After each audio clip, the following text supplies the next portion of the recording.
जब पूरी दुनिया की निगाहें सीरिया युद्ध पर जमी हुई थीं, उस वक्त पुतिन का रूस यूक्रेन पर ऐसे भीषण जमीनी और हवाई हमले कर रहा था जिसने यूक्रेन के अंत की शुरुआत कर दी।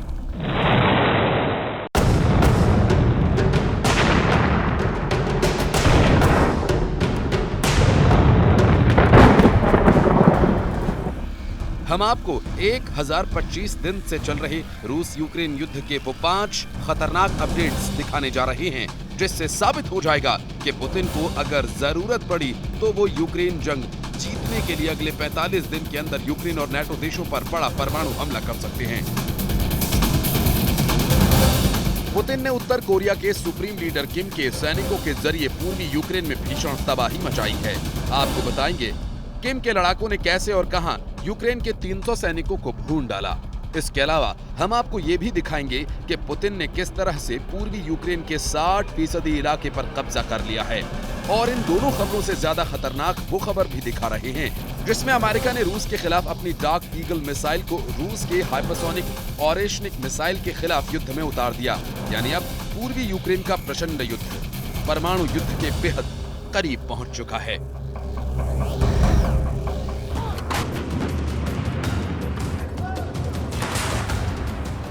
रूस यूक्रेन के बीच जारी 33 महीने से ज्यादा की जंग में राष्ट्रपति जेलेंस्की ने जंग का हर पैंतरा पुतिन के खिलाफ इस्तेमाल कर लिया है, लेकिन अभी तक न तो अमेरिका और न ही नेटो के 32 देश पुतिन के रूस पर भारी साबित हुए हैं। जंग की सबसे बड़ी और ताजा खबर तो और भी हैरान कर देने वाली है। खबर है कि उत्तर कोरिया के सैनिकों ने रूस के कुर्स्क इलाके में यूक्रेनी सेना पर भीषण हमला किया। अभी तक यूक्रेन के जनरल ने दावा किया था कि उत्तर कोरिया के सैनिक डरपोक और भगोड़े हैं, लेकिन जिस तरह से किम के सैनिकों ने यूक्रेनी सेना को मारा और खदेड़ा, उसे जानकर आप हैरान रह जाएंगे।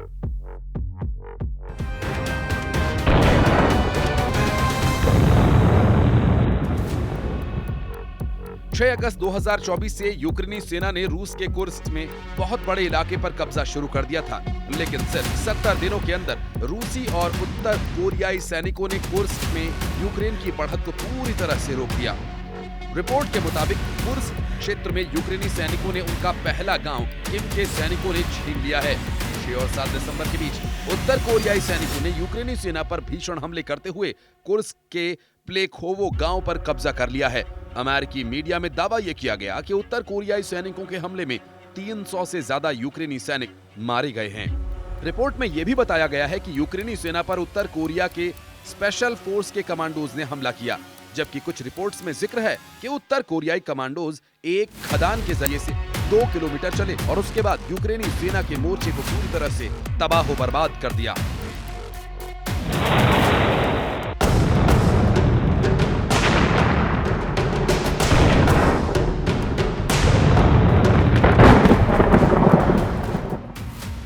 इस ऑपरेशन में दावा यह भी किया गया कि उत्तर कोरिया के सैनिक यूक्रेन से 200 से 300 सैनिकों को पकड़ कर ले गए।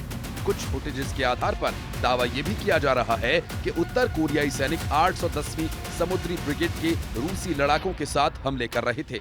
Institute for the study of war यानी ISW के मुताबिक 12 दिसंबर को कुर्स्क क्षेत्र में लड़ाई हुई थी, जिसमें रूसी सेना प्लेखोवो के उत्तर पश्चिमी में आगे बढ़ी और गांव पर कब्जा कर लिया।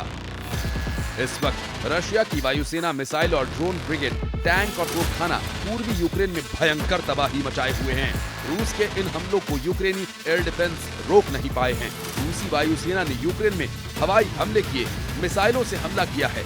यूक्रेन के 3 एयरपोर्ट्स को निशाना बनाया गया। एयरपोर्ट पर यूक्रेनी पायलट F-16 की ट्रेनिंग ले रहे हैं। वहीं पर रूसी हवाई हमले हुए हैं।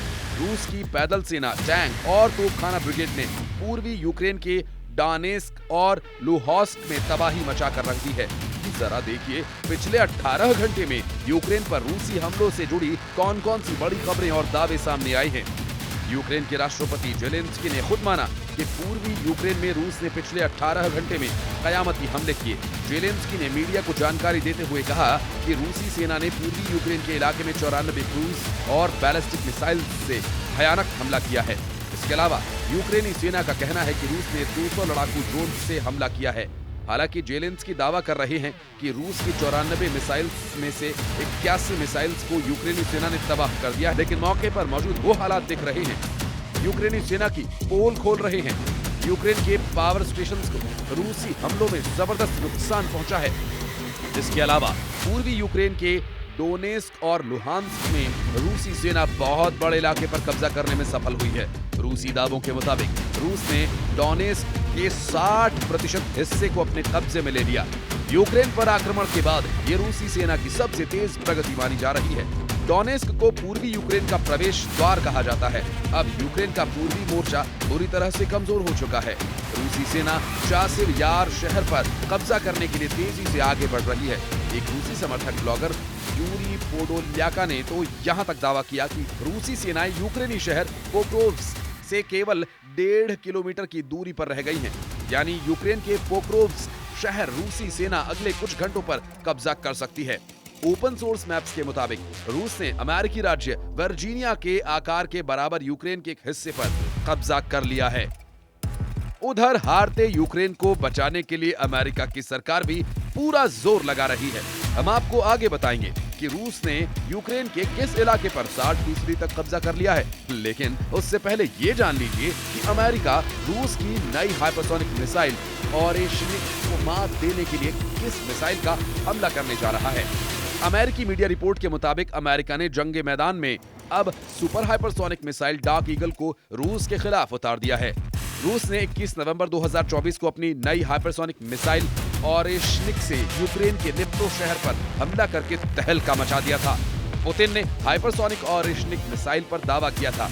ऑरेशनिक मिसाइल किसी परमाणु मिसाइल से जरा भी कम नहीं है। इस मिसाइल ने यूक्रेन, अमेरिका और नाटोज के होश उड़ा दिए हैं। अब ये जान लीजिए कि अमेरिका की नई super hypersonic missile dark eagle कैसे रूस की ऑरेशनिक मिसाइल को टक्कर दे सकती है। सबसे पहले आप ये जान लीजिए कि रूस की ऑरेशनिक और अमेरिका की डार्क ईगल मिसाइल्स बेहद खतरनाक क्यों मानी जा रही हैं। दावों के मुताबिक रूस की ऑरेशनिक मिसाइल 10 मैक की रफ्तार से सटीक हमला करती है, लेकिन वहीं अमेरिका की super hypersonic dark eagle missile 17 Mach की रफ्तार से हमला करती है। यानी रफ्तार के मामले में रूस की ऑरेशनिक मिसाइल अमेरिका की डार्क ईगल मिसाइल के सामने कहीं नहीं टिक पा रही है।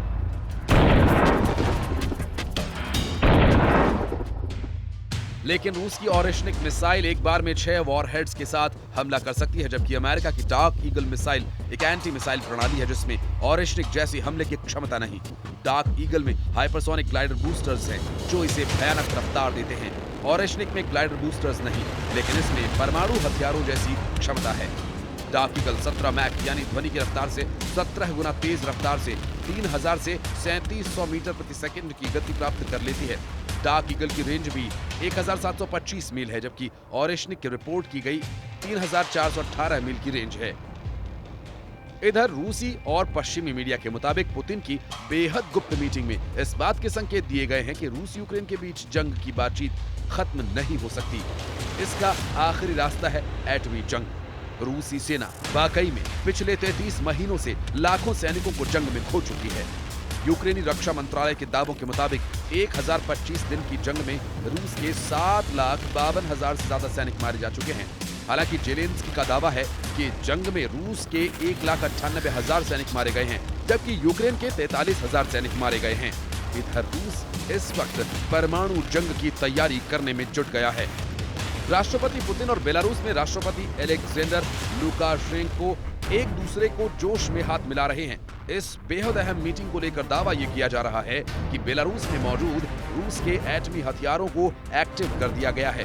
इसके अलावा रूस ने अपने ऑरेशनिक हाइपरसोनिक मिसाइल को बेलारूस में पहुंचाने की डील भी फाइनल कर दी है।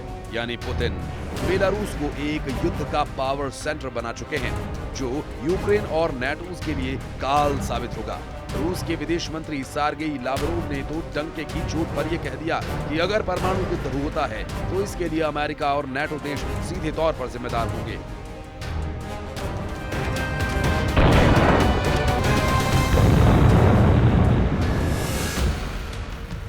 हैरानी की बात तो यह है कि हारते यूक्रेन को जिताने के लिए जाते जाते राष्ट्रपति बाइडेन अरबों रुपए यूक्रेन को दे रहे हैं। अमेरिकी मीडिया के मुताबिक अमेरिका ने यूक्रेन को 4.2 हजार करोड़ की सैन्य सहायता का ऐलान कर दिया है और इन पैसों से यूक्रेन को ज्यादा घातक हथियार और मिसाइल्स देने की तैयारी हो रही है। लेकिन पुतिन की रूसी सेना जिस तेजी से यूक्रेन पर हमले कर रही है उससे साफ है कि यूक्रेन का अंत शुरू हो चुका है, जिसे अब अमेरिका भी नहीं रोक पाएगा।